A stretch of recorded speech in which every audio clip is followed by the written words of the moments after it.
Todos os anos, na manhã de Páscoa, na nossa igreja, gosto de me levantar e exclamar: Ele ressuscitou! E depois ouvir a família da nossa igreja responder: Ele ressuscitou de fato!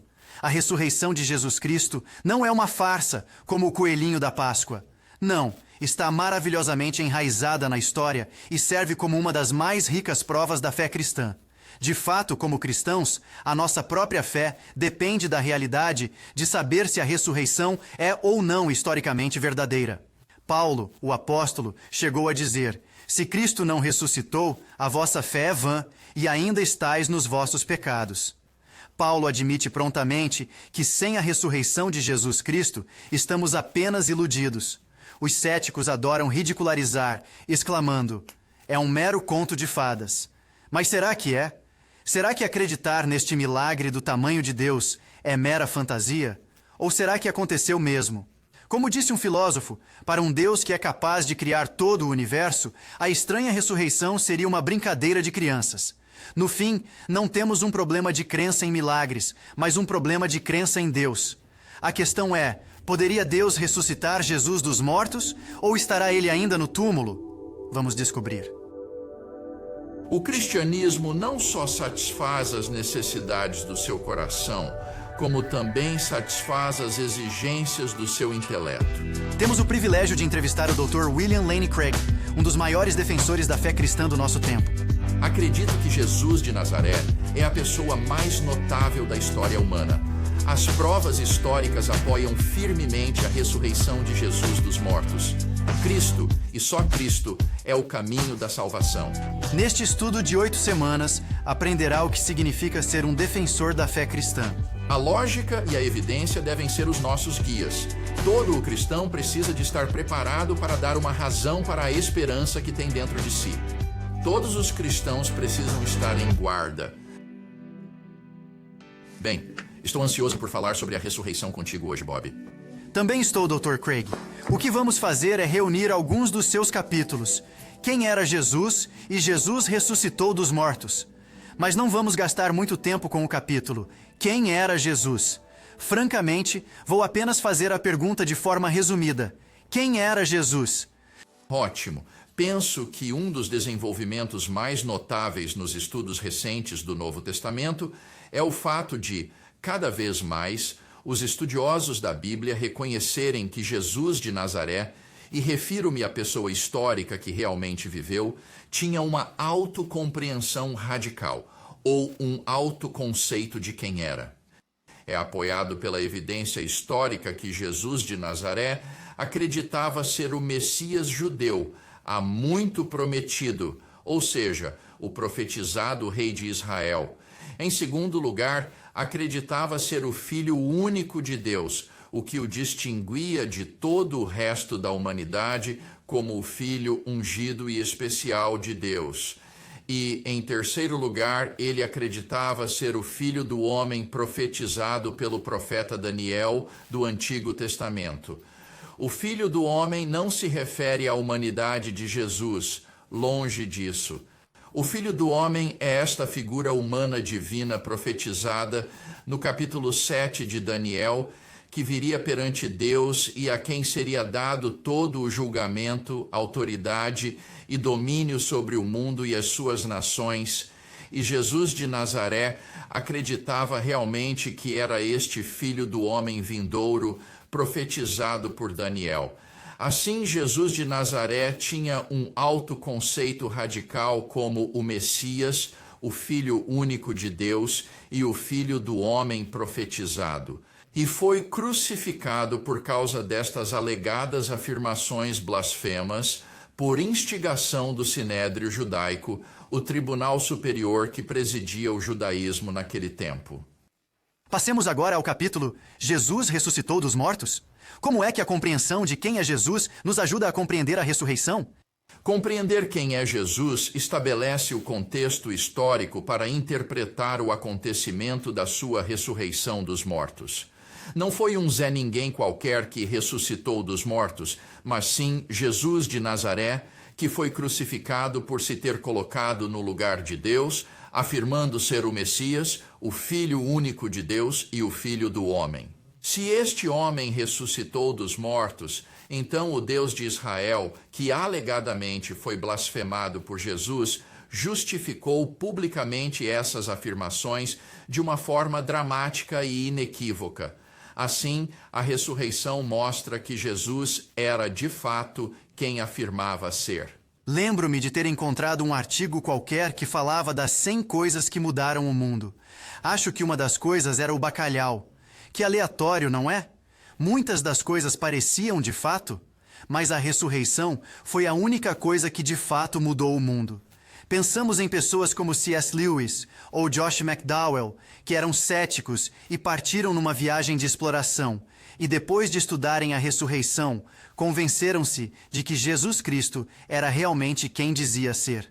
Quero apenas fazer uma grande pergunta agora sobre esta ideia. Jesus ressuscitou dos mortos? É isso que afirmam.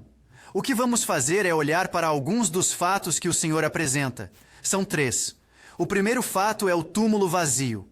O Senhor apresenta diferentes razões para nos ajudar a ver que vale mesmo a pena acreditar no túmulo vazio.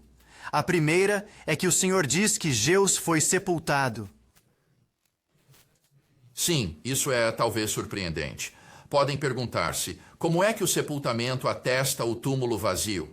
Mas é importante compreender, Bob, que estes 3 fatos que menciono no livro não representam as conclusões de estudiosos conservadores ou de estudiosos evangélicos.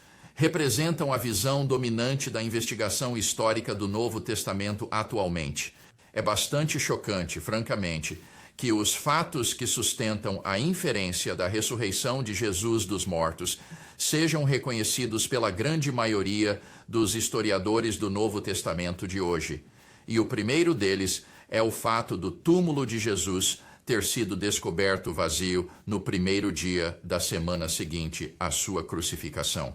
E o enterro de Jesus, em particular, apoia o túmulo vazio, porque se o local do enterro de Jesus fosse conhecido em Jerusalém, tanto pelos cristãos como pelos judeus, então a crença na ressurreição de um homem morto teria sido impossível perante um túmulo que contivesse o seu cadáver. Para um judeu, a ressurreição dos mortos significava o ressuscitar do cadáver para uma nova vida.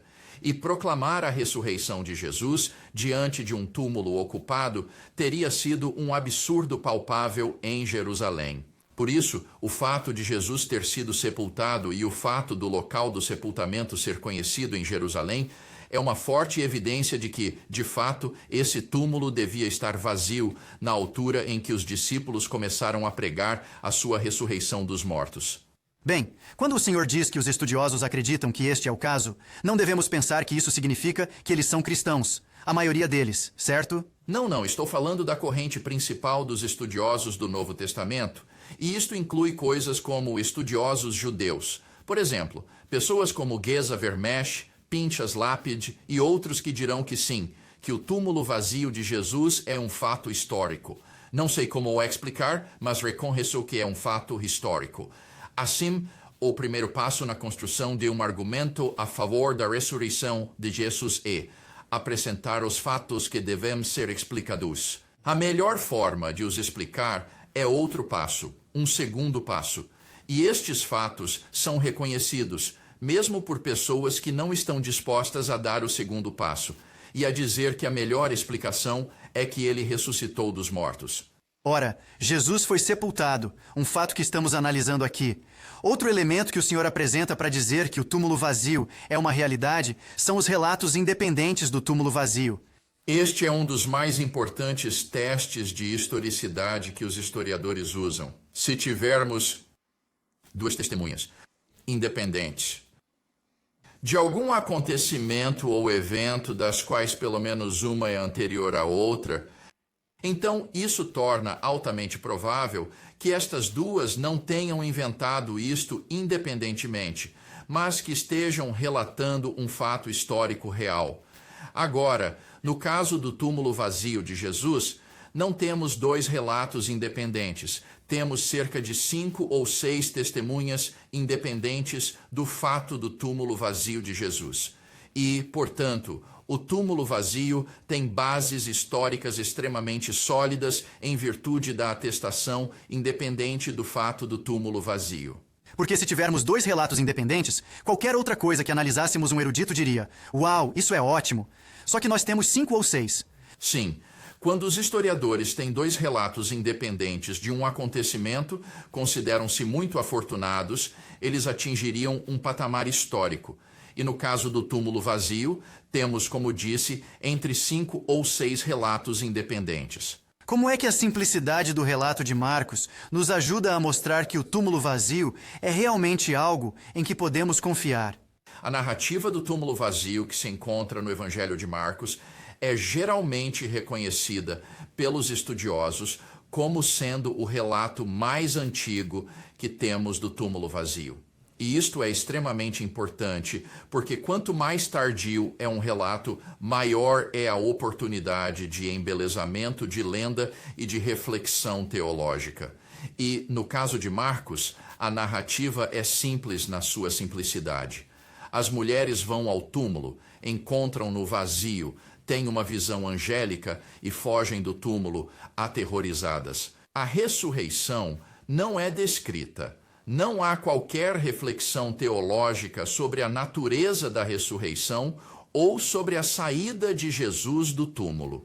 Compare-se isto com relatos lendários posteriores. Por exemplo, o Evangelho de Pedro, que é uma falsificação da segunda metade do segundo século depois de Cristo, cerca de 150 anos depois de Cristo. No Evangelho de Pedro, o túmulo está rodeado por uma guarda romana, que foi colocada não no sábado, mas na sexta-feira à noite.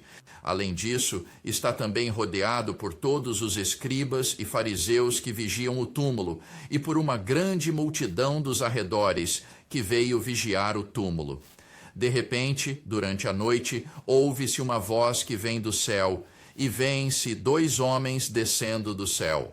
A pedra que cobria a entrada do túmulo rola para trás, e os 2 homens são vistos entrando no túmulo. Depois saem 3 homens do túmulo, os 2 homens que sustentam o terceiro. As cabeças dos 2 homens estendem-se até as nuvens, mas a cabeça do terceiro homem ultrapassa as nuvens. São figuras gigantescas que chegam até as nuvens. Então uma cruz sai do túmulo e uma voz do céu diz: "Pregaste aos que dormem?" E a cruz responde: "Sim." Agora é assim que as lendas reais se parecem. Como veem, estão embelezadas com todo tipo de motivos teológicos e apologéticos, motivos que estão claramente ausentes do relato de Marcos, que é simplesmente gritante na sua simplicidade comparativa, o que sugere que, em Marcos, estamos em contato com um relato muito antigo e primitivo da descoberta do túmulo vazio. Tudo isto é fascinante, Dr. Craig. Sei que se eu estiver sentado na plateia ouvindo isto e nunca tiver lido os evangelhos, vou pensar que isto é realmente interessante. Outro ponto interessante é o fato de terem sido mulheres que descobriram o túmulo vazio. Exatamente.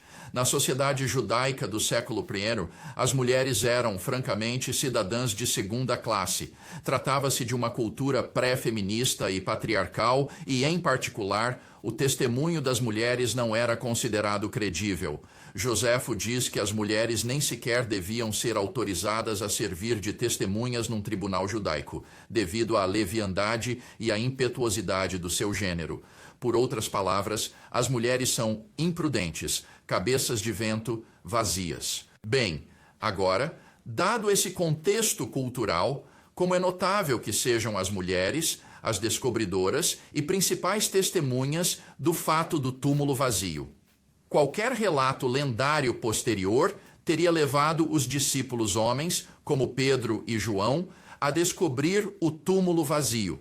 O fato de serem as mulheres as principais testemunhas do fato do túmulo vazio, mulheres cujo testemunho era considerado quase inútil naquela cultura, sugere que elas foram de fato as descobridoras do túmulo vazio. E os escritores dos evangelhos registram fielmente o que, pelo menos para eles, era um fato bastante embaraçoso e estranho. Sim, o povo judeu não orava naquela época de acordo com Joséfo. Deus, te agradeço por não ser uma mulher. Sim, Te agradeço, Senhor, por não ser um gentio, um escravo ou uma mulher. O que, mais uma vez, é apenas indicativo da cultura patriarcal da época. É bastante degradante e parece que perderam de vista o capítulo 1 do Gênesis, onde somos criados à imagem de Deus. O último ponto que queremos destacar em relação ao túmulo vazio e a demonstração desse fato é a reação dos primeiros judeus que tentaram afirmar que o corpo tinha sido roubado. Exatamente. Temos isto no 28º capítulo do Evangelho de Mateus.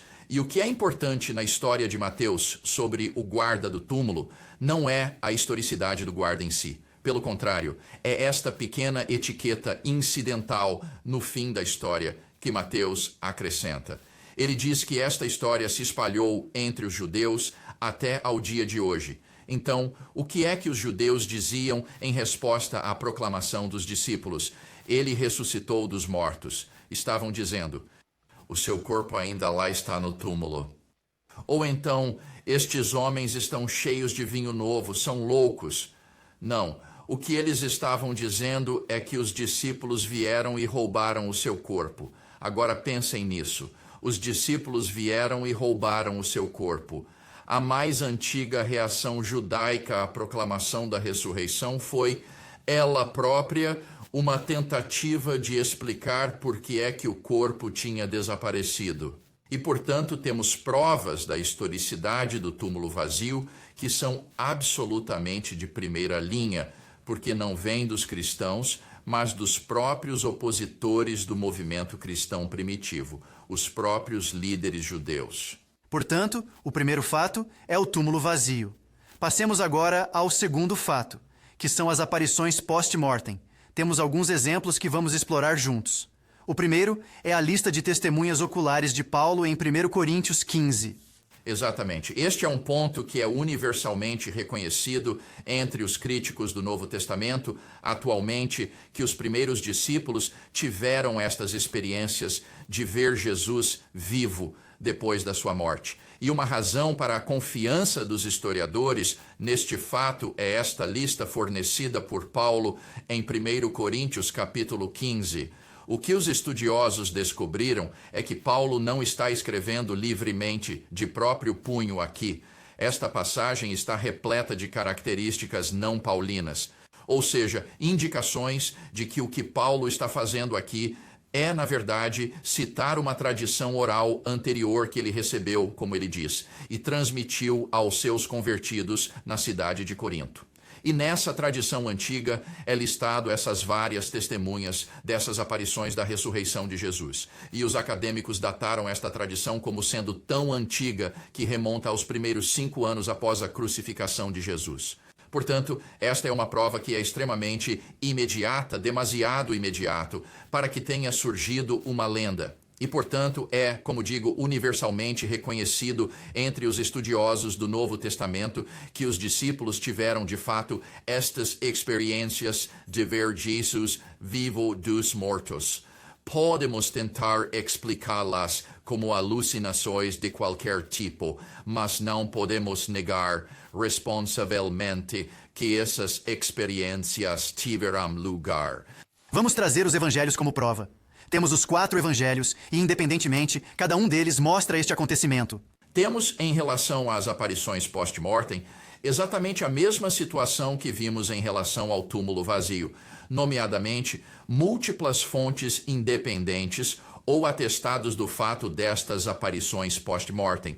E por isso é universalmente reconhecido entre os estudiosos do Novo Testamento que os primeiros discípulos experimentaram de fato estas aparições post-mortem de Jesus. Uma das razões é por causa da lista de testemunhas que é fornecida por Paulo em 1 Coríntios 15.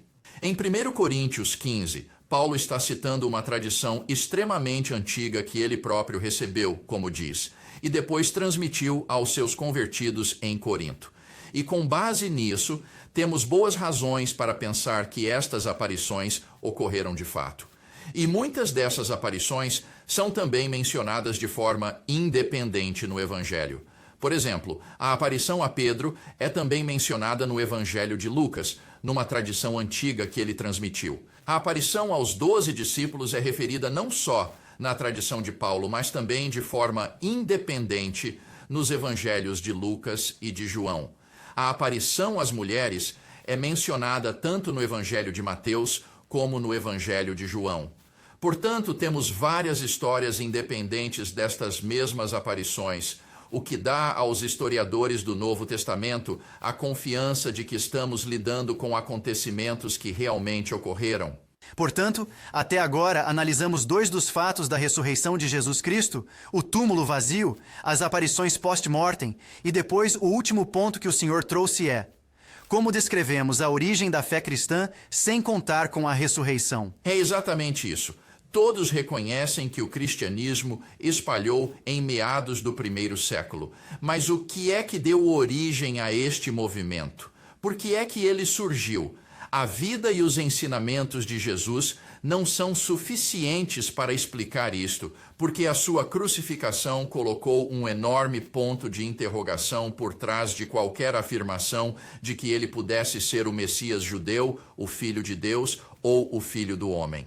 Quando o Messias veio, era suposto que ele estabelecesse o trono de Davi em Jerusalém e conquistasse os gentios. E o que isso significava no tempo de Jesus era Roma. Significava libertar-se do jugo de Roma e restabelecer o trono de Davi em Israel.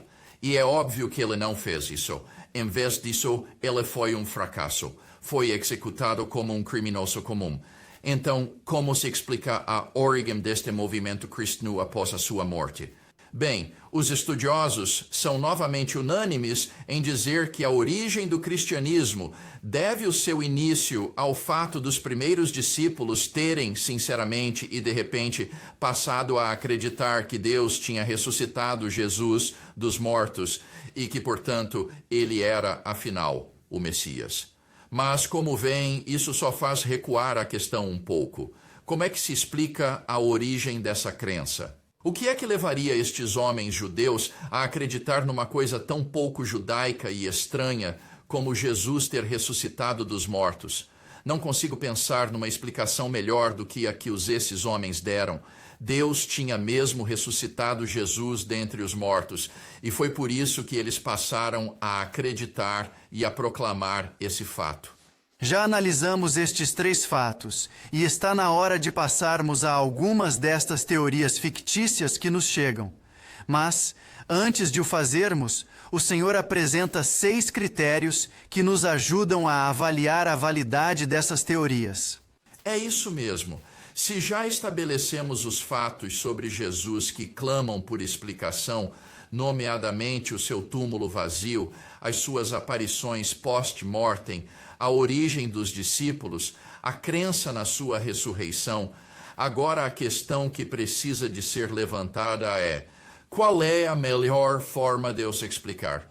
E aqui, os historiadores têm uma série de critérios que usam para avaliar explicações históricas concorrentes para um conjunto de fatos. E estes critérios incluem coisas como o poder explicativo da hipótese, o âmbito explicativo da hipótese, a plausibilidade da hipótese, o grau de artificialidade da hipótese e por aí afora.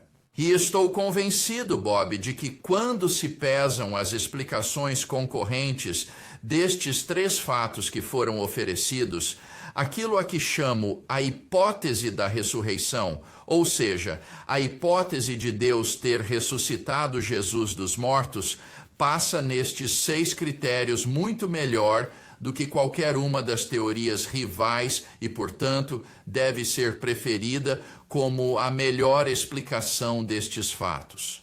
Muito bem, não vamos perder tempo. Vamos abordar algumas destas teorias. A primeira é a teoria da conspiração. Esta teoria afirma que os discípulos roubaram o corpo de Jesus e depois foram mentir sobre a ressurreição. O que é que isso tem de errado? Bem, esta é a mais antiga das teorias.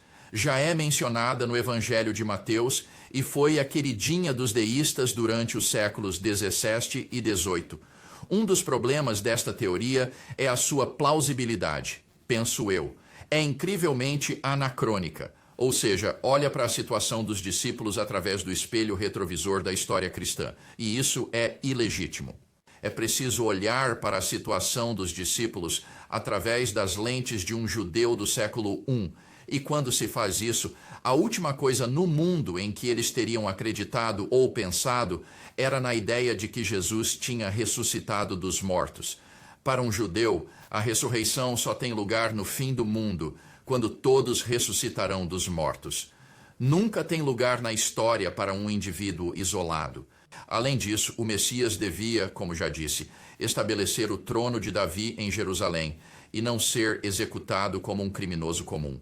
Por isso, é totalmente anacrônico e implausível pensar que os judeus, seguidores de Jesus, depois de terem visto esse pretenso Messias ser crucificado pelos romanos, tivessem inventado esta ideia tola e pouco judaica de que Deus o tinha ressuscitado dos mortos. Como disse o grande estudioso do Novo Testamento, N.T. Wright, se o nosso Messias preferido fosse crucificado, tínhamos basicamente duas opções: ou se ia para casa, ou se arranjava um novo Messias. Mas em nenhum caso, desde o primeiro século antes de Jesus até ao primeiro século depois de Jesus, temos alguém nestes movimentos messiânicos surgindo com a ideia de que Deus o tinha ressuscitado dos mortos e que, portanto, ele era afinal o Messias. Isto é totalmente anacrônico. E torna-se ainda mais disparatado quando pensamos na hipótese da morte aparente, que vai ao ponto de dizer que ele não morreu realmente, apenas desmaiou e depois pareceu estar morto. Sim, esta é também uma teoria extremamente implausível que não é defendida por nenhum historiador atualmente.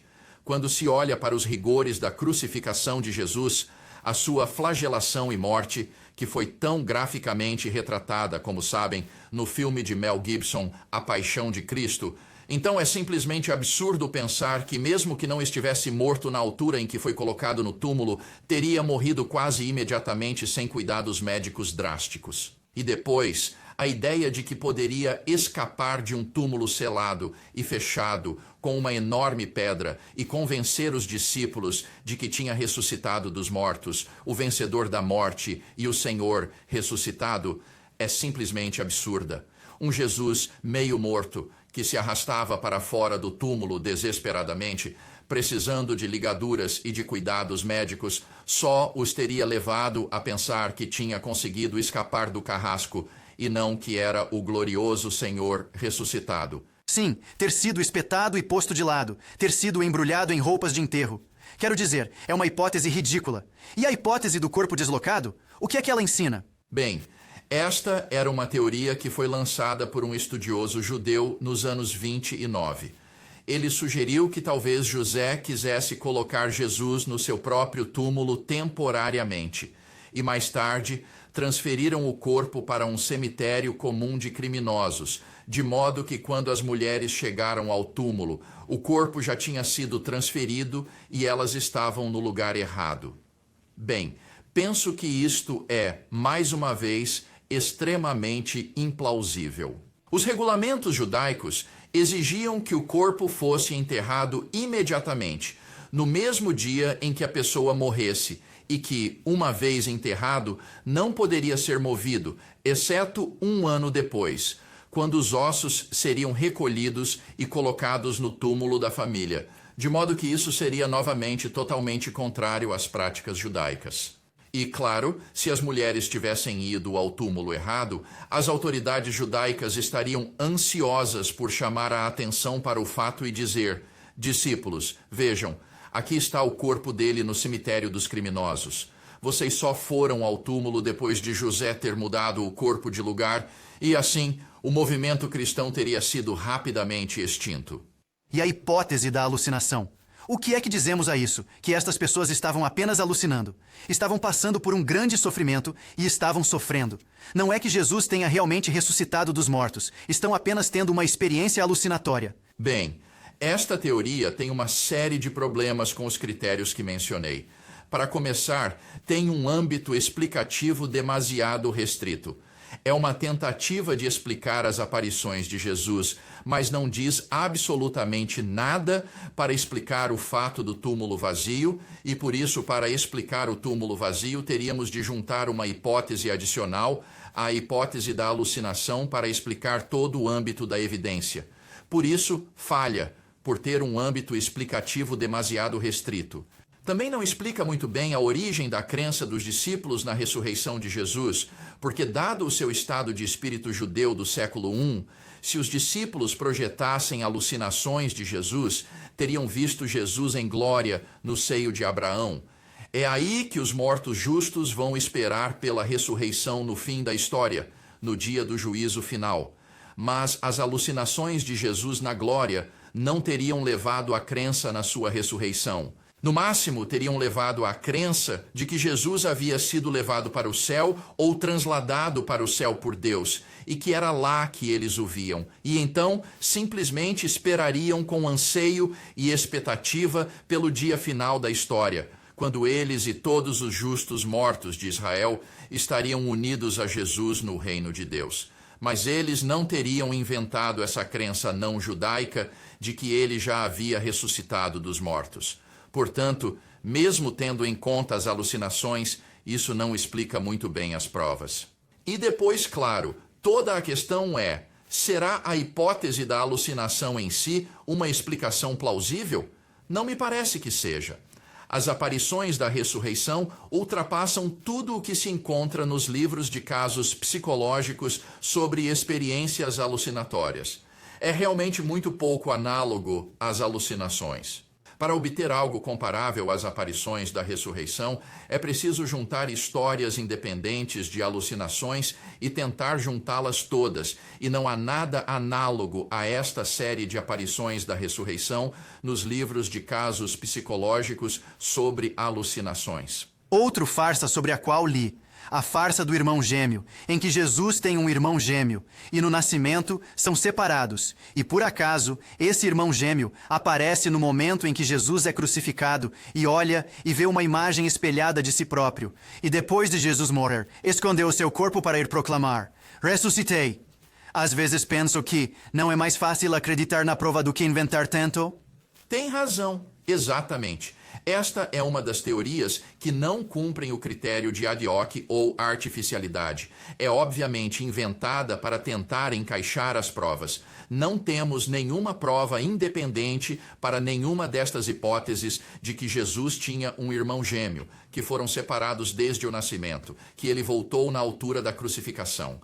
Deve ter sido um fisiculturista olímpico para conseguir, sozinho, mover a enorme pedra que cobria a entrada do túmulo. Tudo isto é frágil, artificial e, por conseguinte, falha esse critério. Bem como penso que, como diz, a plausibilidade é também anacrônica, da mesma forma que a teoria da conspiração, porque um judeu do século I não pensaria em roubar o corpo e proclamar a ressurreição. É uma ideia totalmente anti-judaica, que é o reflexo da história cristã posterior, que é trazida de volta para essa situação. Por isso, não conheço ninguém que tenha concordado com esta única pessoa que tenha lançado esta ideia da conspiração dos irmãos gêmeos. Bem, analisamos 3 fatos da ressurreição. Analisamos algumas teorias fictícias e estivemos no mundo intelectual, analisando algumas destas informações. Vamos agora ao cerne da questão e me permita perguntar, em um nível prático, o que significa a ressurreição, tanto para os crentes como para os não crentes.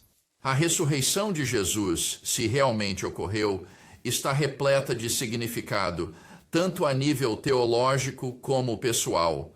Por um lado, ela ratifica, vindica as alegadas afirmações blasfemas pelas quais Jesus foi crucificado. É a confirmação pública e dramática de Deus de que Jesus era de fato quem afirmava ser. E o que isso significa pessoalmente é que Jesus tem a chave que abre a porta da vida eterna. Jesus disse: Eu sou a ressurreição e a vida. Quem crê em mim, ainda que morra, viverá. E quem vive e acredita em mim, nunca morrerá. Portanto, é através de Jesus que podemos encontrar a porta de entrada para a vida eterna e para o relacionamento com Deus. E isso também é pessoalmente significativo, porque trará consigo, Bob, a cura pessoal completa, tanto física como psicologicamente. Todas as deformidades físicas e as enfermidades e doenças que carregamos nesta vida o quebrantamento psicológico que cada um de nós partilha, tudo isso será curado e haverá uma restauração psicológica e física completa na ressurreição, um dia. Por isso nos dá uma tremenda esperança de cura e restauração, de nos reunirmos com os nossos entes queridos, aqueles que partiram antes de nós e passaram pelo vale da morte. Esperança de nos reunirmos com eles mais uma vez. A ressurreição de Jesus, se ocorreu como eu acredito que a evidência histórica diz que ocorreu, é simplesmente cheia de significado teológico e pessoal. Termino com o seguinte: gosto de o dizer desta forma: o túmulo ficou vazio para que as nossas vidas pudessem ficar cheias.